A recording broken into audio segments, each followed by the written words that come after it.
Bien, donc pour faire suite au travail de la semaine dernière, on va maintenant aborder quelques éléments qui concernent l'affichage de ce que l'on voit et le réglage,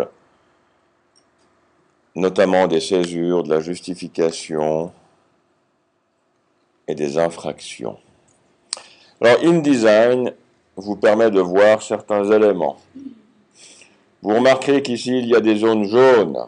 Alors, je ne sais pas si sur vos écrans, ces éléments sont visibles. Les zones jaunes sont ce qu'on appelle des infractions. Une infraction, c'est la mise en évidence à l'écran d'une partie du texte qui ne répond pas aux réglages qui sont définis dans InDesign. Alors dans InDesign, sur les préférences de composition, vous avez dans la zone où c'est marqué sélecteur une série de coches. Alors personnellement, moi j'aime bien toutes les avoir. Alors des fois ça encombre un petit peu l'écran, mais au moins on est averti de tout. Vous avez les infractions de césure, les approches, les polices substituées et les glyphes remplacés. Alors si j'enlève tout ceci et que je valide, j'ai l'impression que mon texte est absolument parfait. Par contre, si je les mets, et on va les mettre les unes après les autres, je vais mettre les infractions. Là, apparemment, rien ne se passe. J'en choisis une autre. J'enlève celle-là, je mets les infractions de césure et justification. Santé. Et là, tout d'un coup, j'ai un tas de bazar en jaune qui apparaissent. Il y a des zones où le jaune est très clair, un peu plus foncé, très foncé. Ce repérage visuel ne vous montre pas que le texte est faux, mais vous montre les endroits où le texte ne respecte pas les réglages par défaut ou ceux que vous avez définis qui concernent la justification, voire la césure. Donc la césure, c'est le fait de pouvoir couper un mot en fin de ligne. La justification, c'est les réglages qu'on doit appliquer pour que le texte soit aligné à gauche et à droite. Donc ici, j'ai une petite légende, la colonne est étroite, et j'ai demandé dans mon style que le texte soit aligné à gauche et à droite. Et pour pouvoir faire l'alignement, c'est clair qu'il faut que la machine puisse espacer les mots, ou resserrer les mots, ou espacer les lettres, ou resserrer les lettres.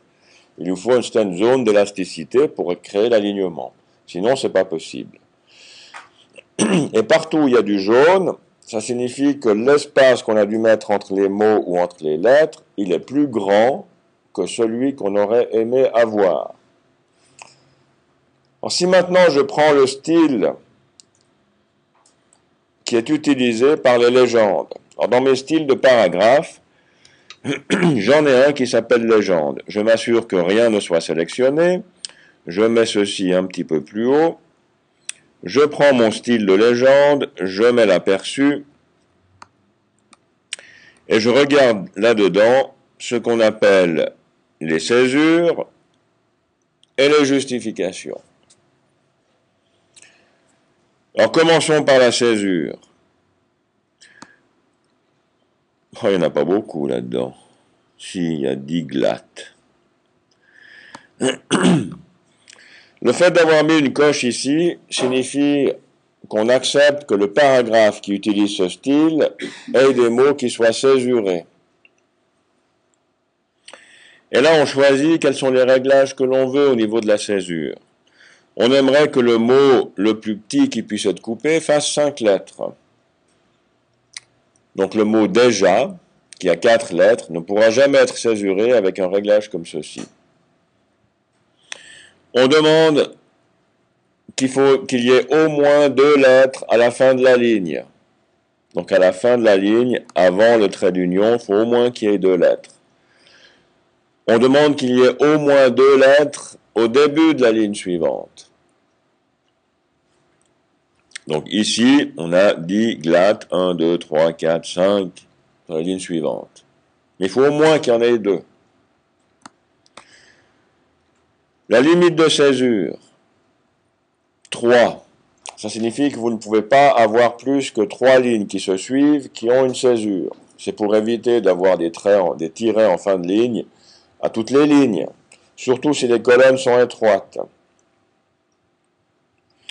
La zone de césure, je ne sais plus ce que c'est.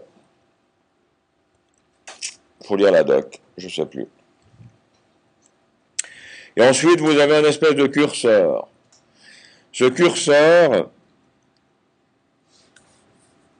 ce curseur permet de favoriser, si on veut, davantage de césure et mieux respecter les justifications, ou moins de césure et probablement moins respecter les réglages de justification. Si on accepte plus de césure, il en a rajouté. Et le fait de rajouter des césures dans notre texte signifie qu'on donne plus de liberté à la machine de gérer l'espace entre les mots. Plus de liberté pour être dans le moule, pour être à l'intérieur des réglages qu'on mentionne. Mais il y a plus de césures, et peut-être même qu'on en aura plus que 3 qui se suivent. Mais là, ce n'est pas le cas. Si on veut par contre moins de césures, ben forcément qu'on devra espacer les mots et les lettres éventuellement. Et on aura plus de zones jaunes parce qu'on sera plus en dehors des réglages de justification qu'on a spécifiés. Donc des fois, avec un réglage comme ceci, et en se disant, tiens, plutôt que de le mettre au milieu, je vais le mettre ici, on peut améliorer l'aspect visuel du gris typographique en augmentant un peu le nombre de césures. Mais ça, c'est au feeling qu'on fait ça. Il n'y a pas un truc qui vous dit ça c'est juste et ça c'est faux.